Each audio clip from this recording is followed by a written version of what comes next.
Chapter 15.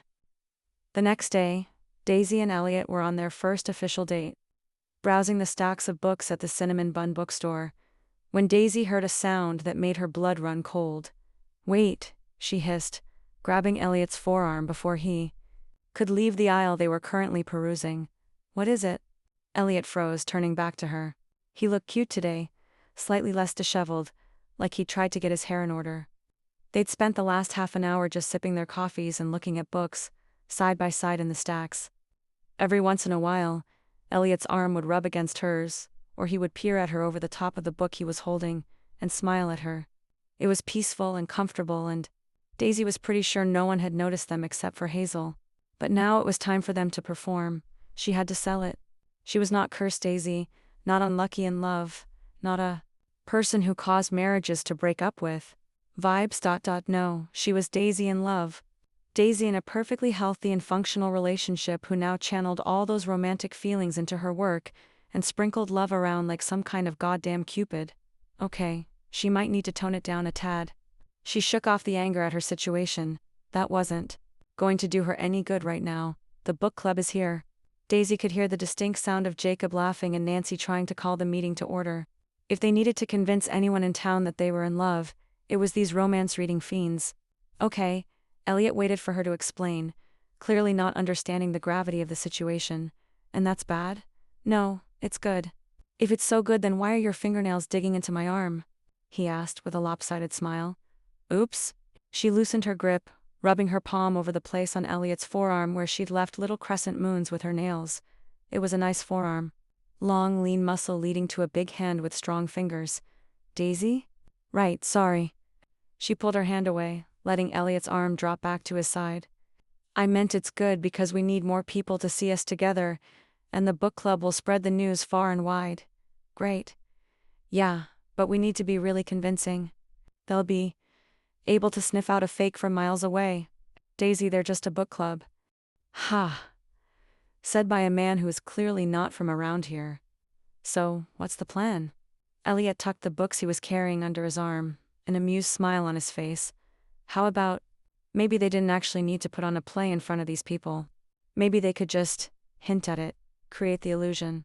Daisy stepped closer and Elliot's eyes widened. She reached up and ran her fingers through his hair, mussing it up. It was thick and coarse between her fingers. What are you doing? Elliot asked, his voice dropping low. Messing you up a little bit too, you know. Suggest what we might have been doing back here. He stared at her for a breath, his pupils blown wide and his cheeks flushed red, and she didn't move away, keeping her fingers tight in his hair. She tugged a little and a quiet groan left his lips, the sound reverberating through Daisy's entire body. Fair's fair, then he said, setting the books aside. His arms came around her as he gently pulled the hair tie from her hair. When he ran his fingers through the strands, her breath came out in a shaky staccato. Elliot, she hadn't meant to moan his name, but it had been so long since anyone had played with her hair. His jagged sigh blew across her cheek. He tugged her closer until she could feel his rapidly beating heart against hers. Her arms were wrapped around his neck now, his fingers still twisted in her hair. If anyone came around that corner, Daisy was sure they'd be convinced as hell that something very real was going on between her and Elliot. So much for illusion. She let her tore head rest on his sternum, as he continued to mess up her hair. She pressed closer, her face tucked in the crook of his neck, and she had the insane urge to lick him there, to run her tongue over his fast-beating pulse. Elliot hissed a pained breath when Daisy rocked her hips toward his. He dropped her hair. I think that should do it, he said, his hands on her shoulders holding her back. Daisy blinked. She cleared her throat. Right, good, that's good. Elliot stared back at her looking completely wrecked. Very suggestive. He nodded. Very.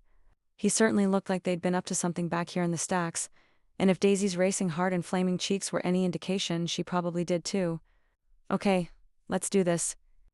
She grabbed his hand, and together they emerged into the center of the bookstore where the Dream Harbor Book Club was set up for their meeting. They were not so busy, however, to miss Elliot and Daisy holding hands and looking incredibly guilty. Oh look, Jacob cooed. It's Dream Harbor's latest lovebirds. Nancy, Linda, Corey, Isabel, Jeannie, and Mac all turned to look at them, their eyes lighting up immediately. Daisy felt like a little mouse being sized up by the house cat. How much would they toy with her?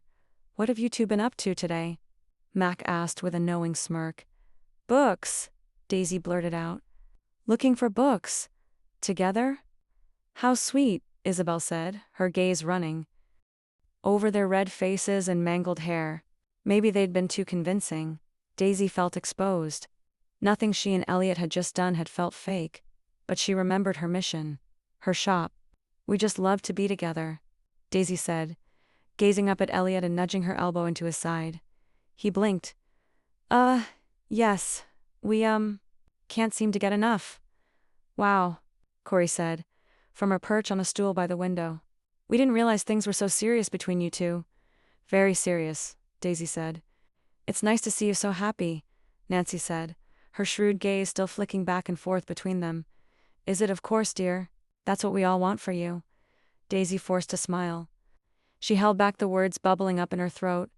If Nancy really wanted her to be happy, she would have referred the Daisychain flower shop to her niece, whom Daisy happened to know was getting married in 6 months.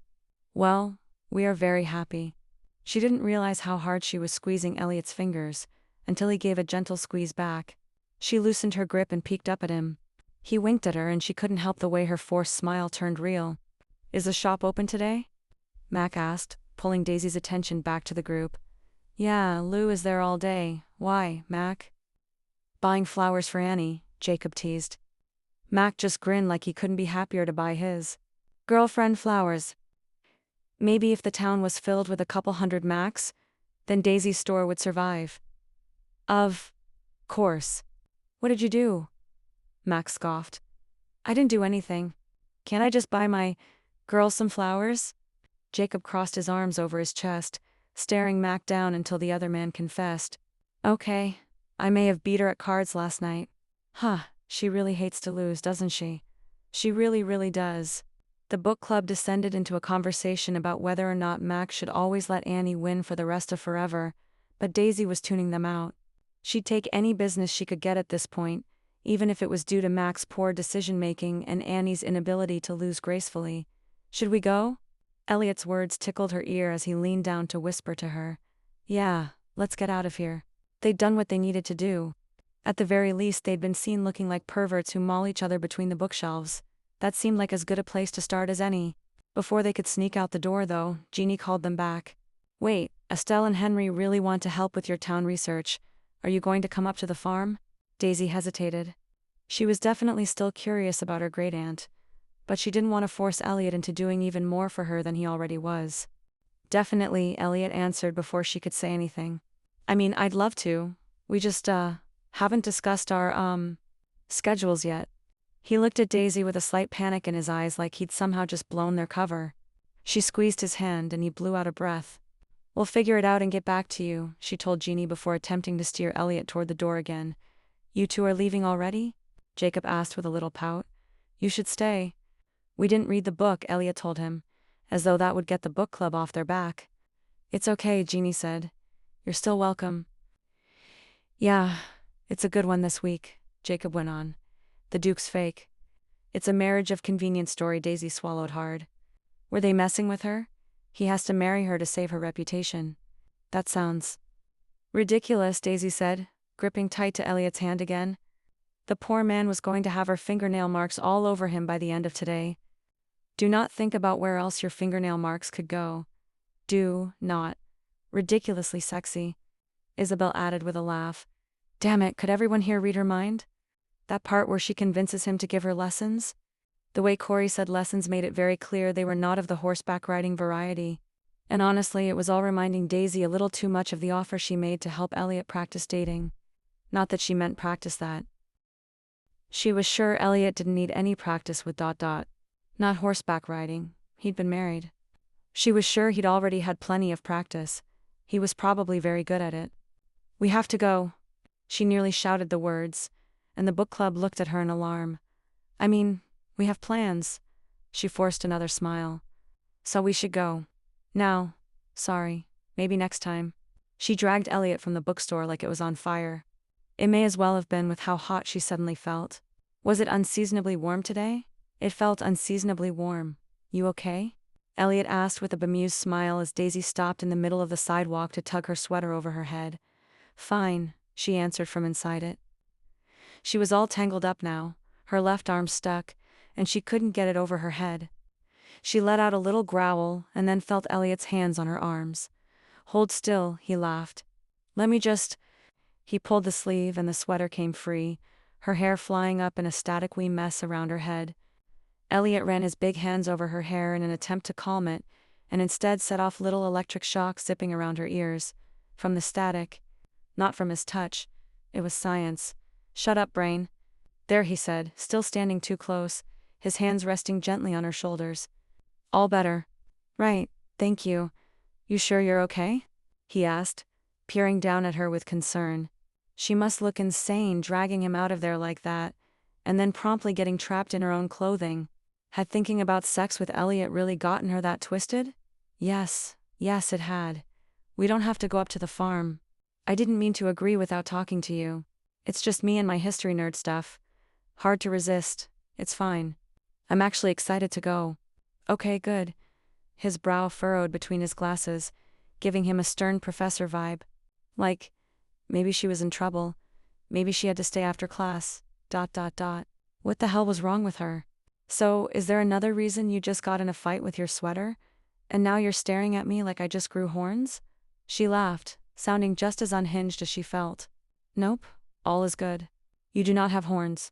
She patted his head like an idiot and tried to turn and walk toward the pub to get their lunch, but Elliot's fingers wrapped gently around her biceps, holding her in place. Did I do something wrong in there? Was it too much ... touching? I'm sorry about your hair and I think I got a little carried away and maybe held you too close? His cheeks were flushed red again, and it was too adorable, and she was having a hard time keeping it together. That was all totally fine. She cleared her throat. It was really good, actually. I mean, it felt nice. She flicked her gaze up to his and watched the smile bloom across his face. Oh, good. Yeah, good. Really good. Her smile matched his, and she didn't realize they were just standing there beaming at each other until she caught the book club staring at them through the window of the bookstore. As soon as she turned and saw, they all lifted their books and pretended to be reading. Max was upside down. She shook her head with a laugh.